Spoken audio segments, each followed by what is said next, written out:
Ayan. Magluluto po tayo ngayon ng sinigang na isda.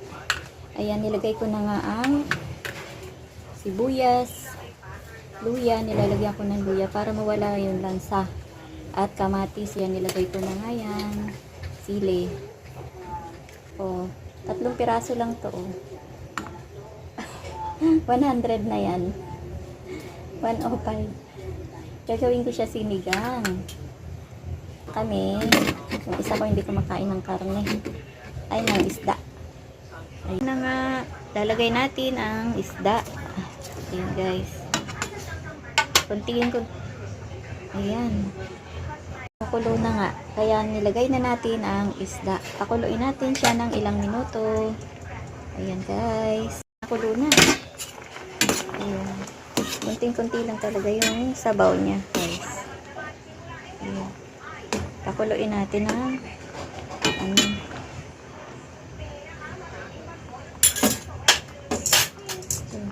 Lagay na natin ang talbos ng kamote.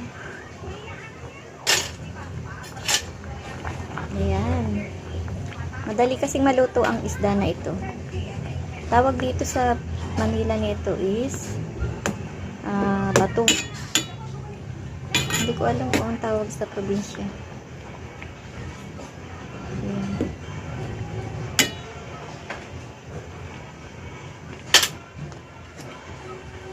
Ayan, pakuluin muna ulit natin guys.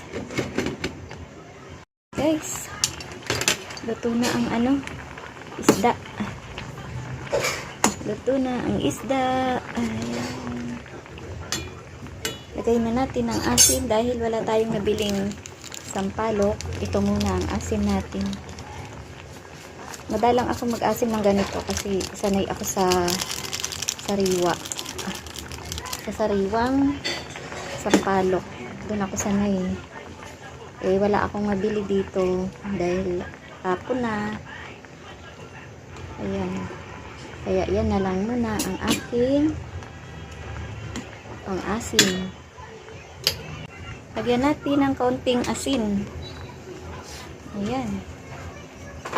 Sarap din siya. Sarap din ang sabaw.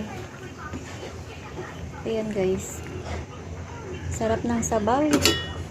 Favorite ko talaga ang sabaw guys. Favorite ko talaga may sabaw lag. Sarap. Palibasa ngayon. Masarap din chicken powder.